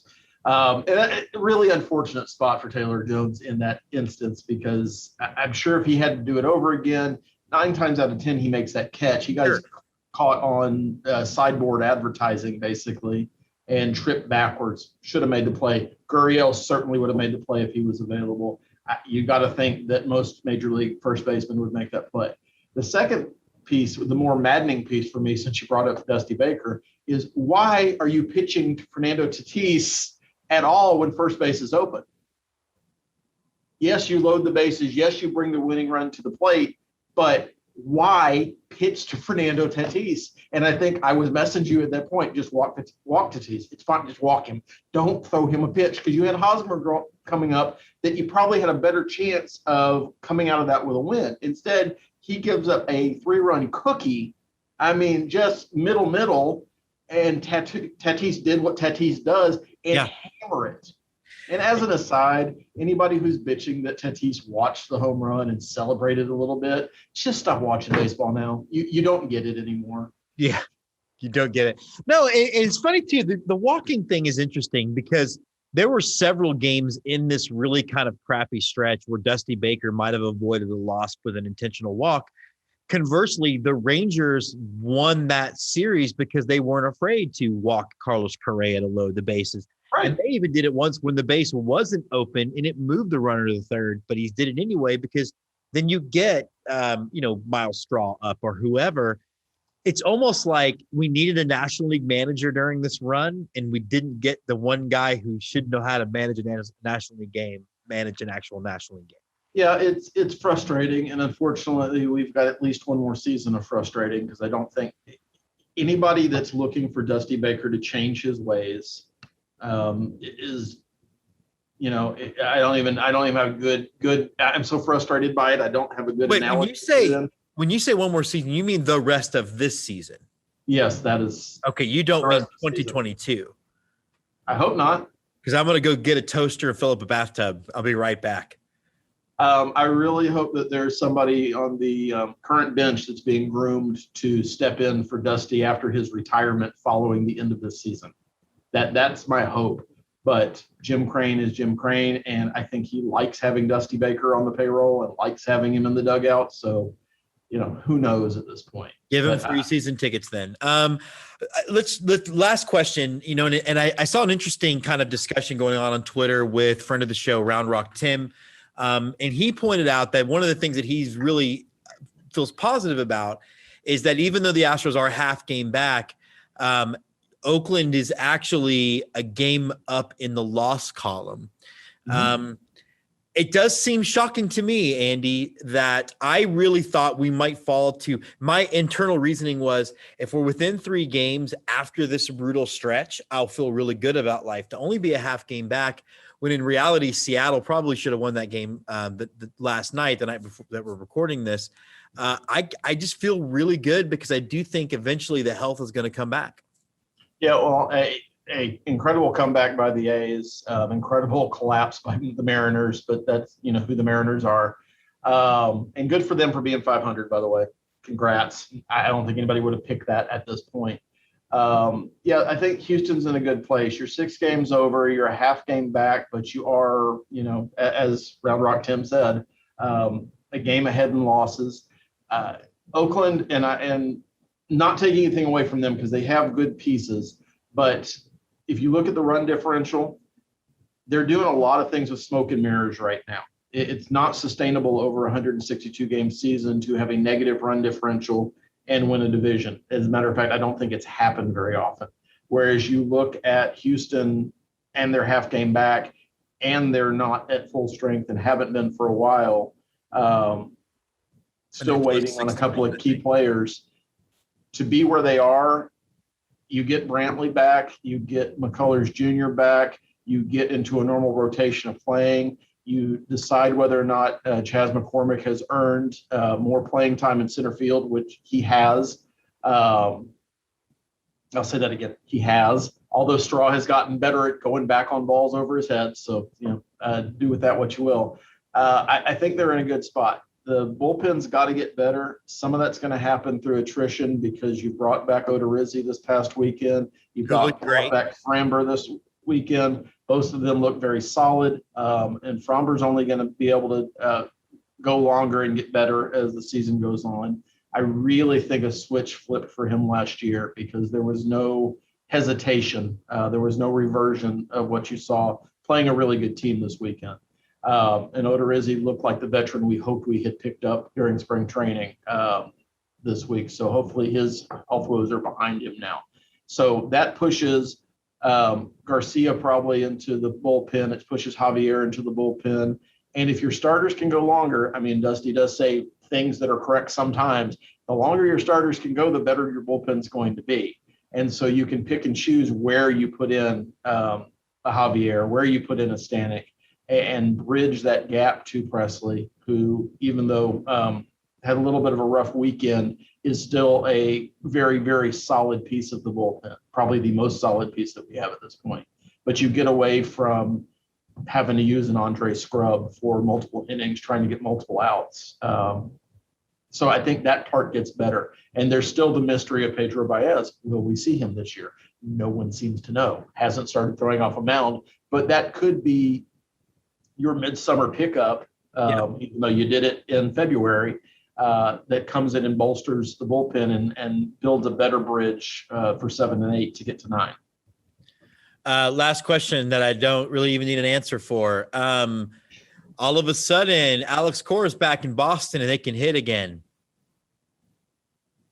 Boston is clean and pure, and Rob Manfred said so.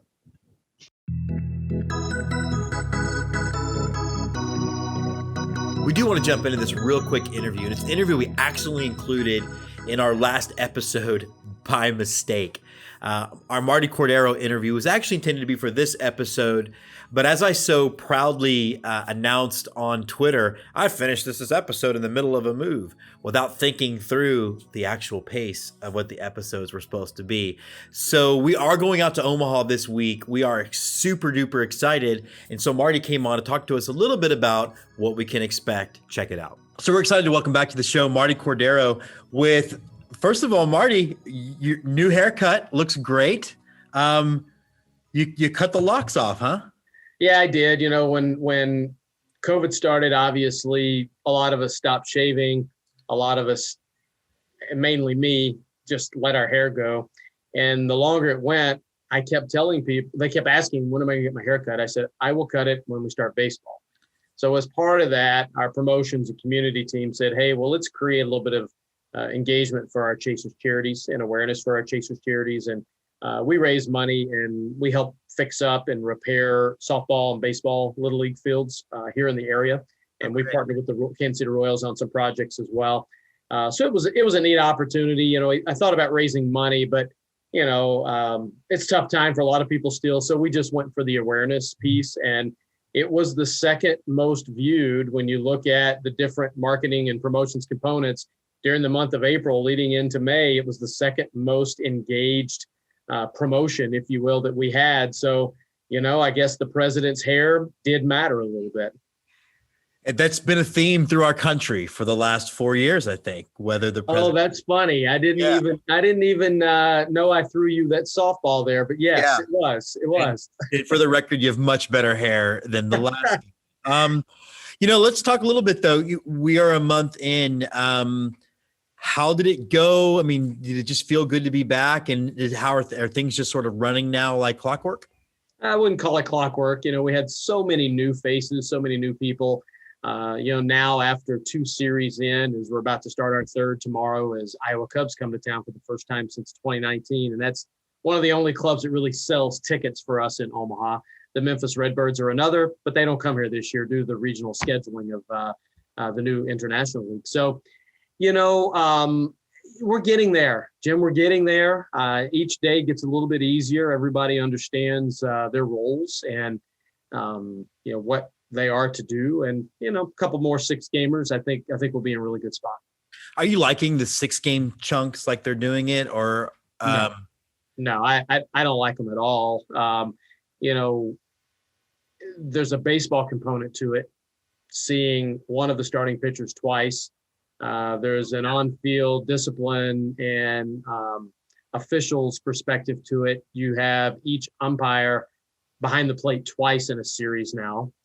And there have been some challenges with that. But 6 games to me, and whether it's personal or whether it's a business case, it's too early to really be able to say from a business case perspective. But personal, you know, 3 games, 4 games, I can see 5 games, but I'm more in line with 3 or 4 game series.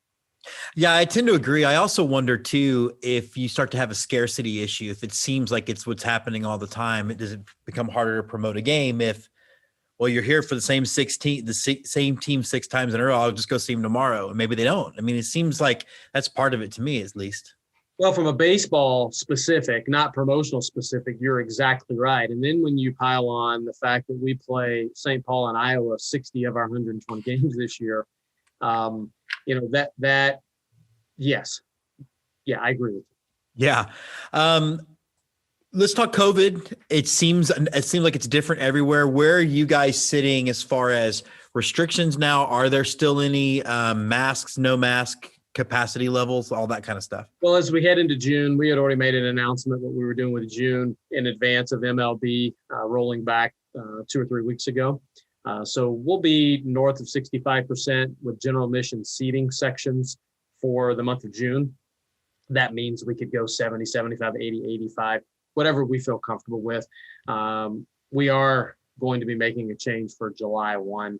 We haven't made that announcement yet, but you know, we're going to back to selling specific seats in July, and that announcement will be coming any day now. We're excited. We're excited about that. Yeah, I'm to me, it feels like it's going to get more normal quicker than even I had thought. I kind of thought we'd still be sort of riding this wave all the way through September. Yeah, you know, we do get questions on, are you going too quick? You know, I my counter to that is, you know, most sports teams immediately flip the switch when they were allowed to do that. We've taken a little bit slower pace on it.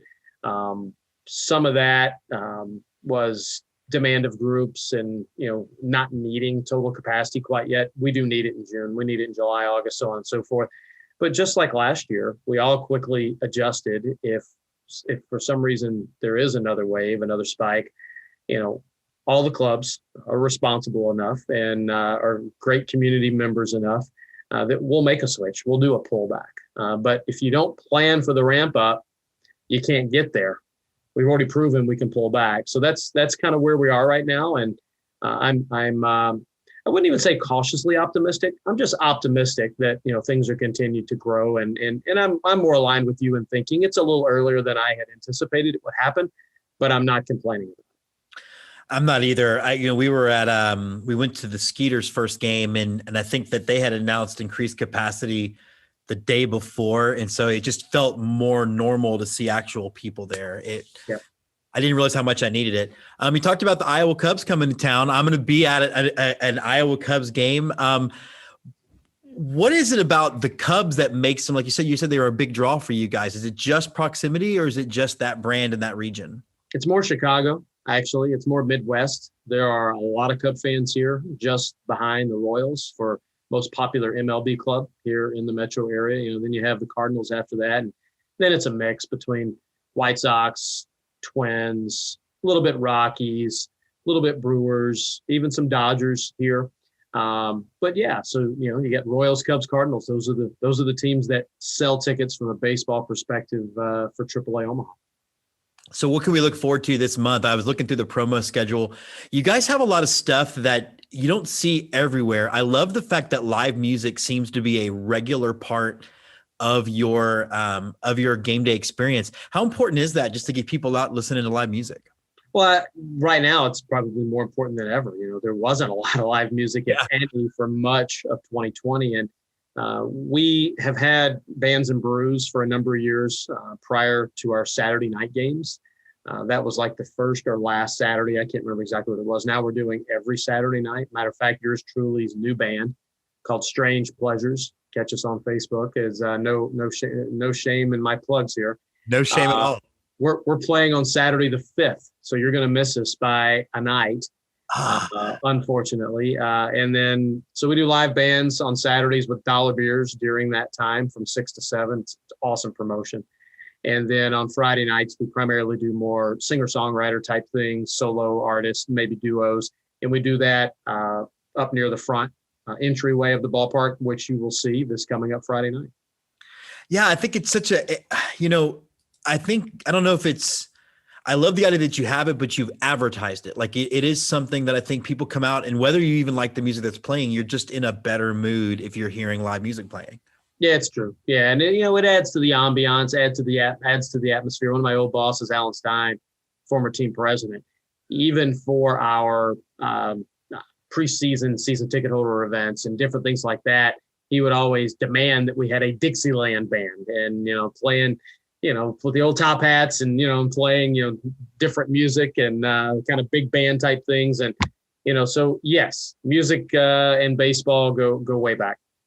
I wanted to ask you a logistical question. At the end of June, you guys have, it looks like a pretty big road trip for the Chasers, which I know you guys, what are you going to do in that time? Is that just time to reaffirm processes? Is it time to, I know you have another appearance on this show during that time, but what are you going to use in that big gap of time? It's a great question. I'm sitting here looking at the schedule myself, and, we just finished before this, we're in the middle of a 12 gamer now. And before this 12 gamer, at home, we had a 12 gamer on the road. That was caused by the state high school baseball tournament that we host here in Nebraska. I don't know. I'm not exactly sure why for the next 2-week gap. I guess we'd have to ask the scheduling gods what happened, but we'll have a soccer game in there. I'm sure we'll have a number of special events. I think there's actually 2 or 3 soccer matches in that time frame as I look at the schedule. So we'll be busy. I'll still be working, and we will be getting ready for the next Chasers series that will start on July 6th. And then for our big annual Independence fireworks celebration, we have moved that from that July 3rd or 4th, because each minor league team used to be guaranteed one of those 2 dates. This year, our big date is July 10th because we did not get the 3rd or the 4th. We will actually be in St. Paul for that. In St. Paul. You could do Bastille Day, I guess. I don't know. Yeah. It seems like that's just one of the irritating things I saw when I saw the schedule. You're right. You used to get the 4th of July or the 3rd of July, and now that doesn't happen. And I'm sure the people way upstairs don't necessarily understand how important that is to you guys. Well, I don't know that I would say that. I think I would have agreed with that 6 months ago. There has been really good dialogue over the last month or so regarding scheduling. Nothing is set in stone for the 6 games. Nothing's set in stone for the same off day. In the AAA West, it's obviously on the Wednesday. AAA East, that off day's on the Monday.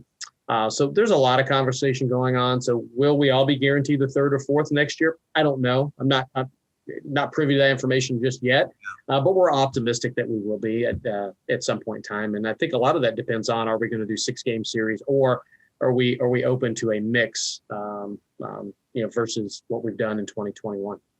I certainly hope it's a mix. I wanted to talk a little bit about your double duty, though, as I'm kind of getting into soccer now. We have a soccer team in Austin now, the Austin FC.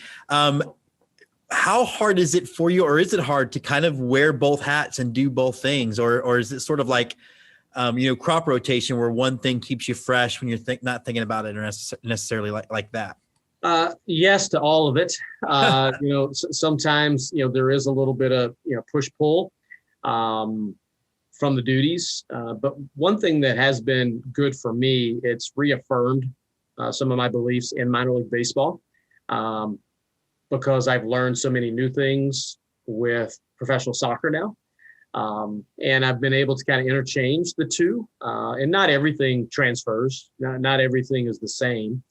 But there are a number of things that do cross over and have crossed over, and playing in the same building and having a large number of staff that are employees of both has been it's been eye-opening. It's been educational. It absolutely has. But Coach Jay Mims has a great product on the field.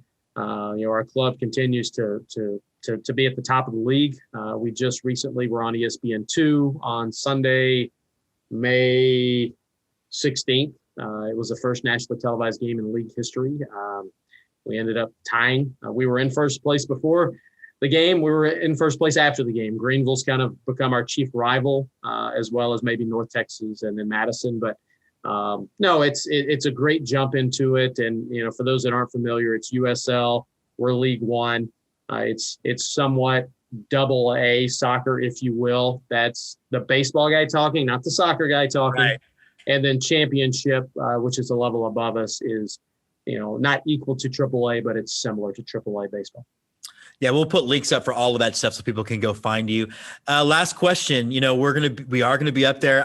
It's a trip in the making. I can't believe we're gonna meet in person. I don't know if the universe can handle that. But we're excited, man. And I just, I want to thank you for welcoming us up in advance and being such a big part of our show. You really have made the show, in our opinion. Well, that's too kind. What I do and what we have done probably makes the show more than me. But, if I can be a good or great representative of minor league baseball and, non-major league sports, that's probably the best way to say it.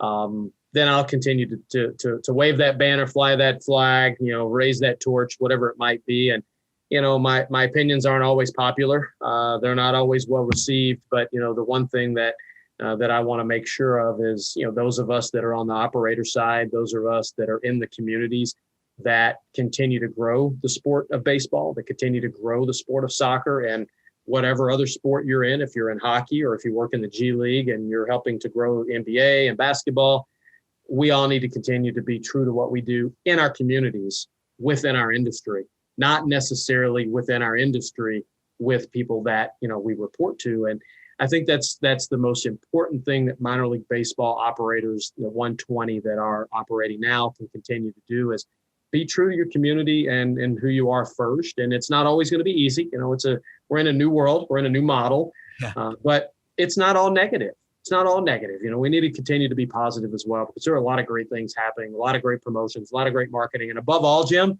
we're playing baseball again in our facilities.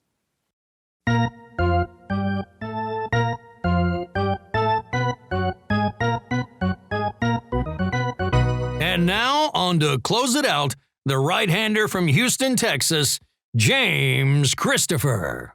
So that does wrap up this episode of Let's Get To. And look, we would love nothing more than to be at Disch Falk this weekend for the regionals, to watch our Longhorns take that first step back to their rightful place, which is at the College World Series in Omaha. But I do want to wish a very wholehearted welcome to Arizona State, Fairfield University, and Southern University. Welcome to Austin. get you some queso, get you some Torchies. If you get time, get down to Barton Springs and cool off a little bit. But a piece of advice. There's going to be a moment at the game where maybe you think things are turning your way. And maybe, just maybe, you might get to eke out a win against, well, a still rebuilding University of Texas baseball squad. Still one of the most iconic baseball brands in all of baseball and certainly of college baseball. And you're going to feel this thing down here and you're going to get fired up and you're going to be ready to get it and you're going to want to do that. And you're going to probably want to do that a little early, like a friend of ours from A&M did a few years back.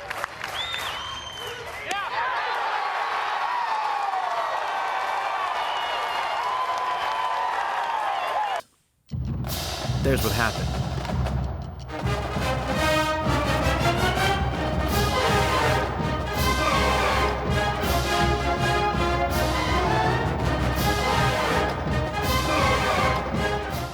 Don't.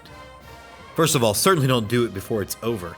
That's like running through a stampede of longhorns, hiding behind a brush for a second, thinking to yourself, I made it, but not seeing the one coming up from behind you. And then, flat. Enjoy the experience, enjoy the ambiance, enjoy playing in that ballpark. But don't do this, particularly before it's over, because baseball will bite you on the rear end. That's just how it works. So get out to the ballpark, enjoy yourself. Again, welcome to Austin. Sorry about the traffic. And enjoy getting that rear end beat by the University of Texas. That is our show. We're going to be in Omaha this weekend. We cannot wait to show you images of that next week. So enjoy baseball. Shout out to the Northwoods League, who has an app up that's even available on Apple TV where you can watch every single Northwoods League game for free. I highly recommend checking it out. Definitely watch you some baseball this weekend. Fall in love with the ping, baby. Watch college baseball. That's our show. Hook 'em horns. And let's get to it.